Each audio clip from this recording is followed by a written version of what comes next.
9. Ne te réjouis pas, Israël, n'exulte pas de joie comme les autres peuples, car tu as délaissé ton Dieu pour te prostituer. Et, sur toutes les aires où l'on procède au battage du blé, tu as aimé le salaire de la débauche. Mais l'air et le pressoir ne les nourriront pas. La récolte de vin sera bien décevante. Ils n'habiteront plus dans le pays de l'Éternel. Éphraïm reprendra le chemin de l'Égypte, et ils devront manger des aliments impurs en Assyrie. Ils ne verseront plus de vin en libation pour l'Éternel. Leurs sacrifices ne lui seront pas agréables. Leur nourriture sera comme un repas de deuil. Ceux qui en mangeront se rendront tous impurs. Leur pain ne servira que pour leur subsistance, mais il n'entrera pas dans le temple de l'Éternel. Que ferez-vous alors aux jours d'assemblée cultuelle et pour les fêtes de l'Éternel? Car les voilà qui partent à cause de la destruction. L'Égypte les recueillera, Memphis les ensevelira. Les orties prendront possession de leurs trésors précieux, et les ronces croîtront dans leurs habitations. Le voilà arrivé, le temps du châtiment. Ils sont venus, les jours du règlement des comptes, sache-le, Israël. Il est fou, le prophète, l'homme qui a l'esprit divague. Des fautes abondantes en sont la cause, ainsi que cette hostilité qui vous anime.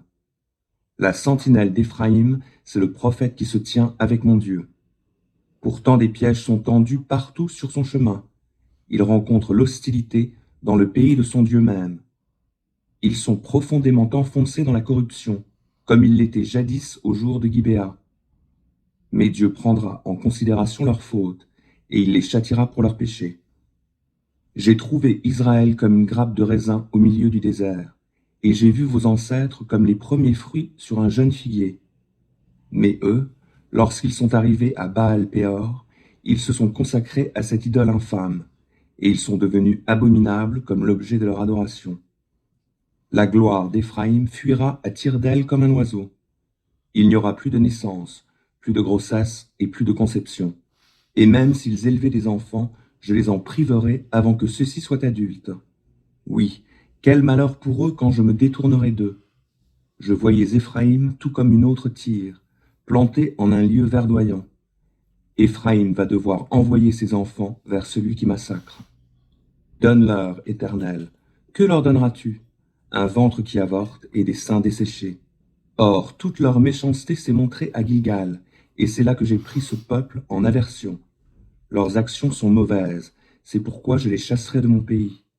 Je cesserai de les aimer, car tous leurs chefs sont des rebelles. Éphraïm est frappé, et sa racine est desséchée. Ils ne produiront plus de fruits. Et même si leurs femmes ont des enfants, j'enverrai à la mort les enfants qu'ils chérissent. Oui, mon Dieu les rejettera, car ils ne l'ont pas écouté, et ils seront errants parmi les peuples étrangers.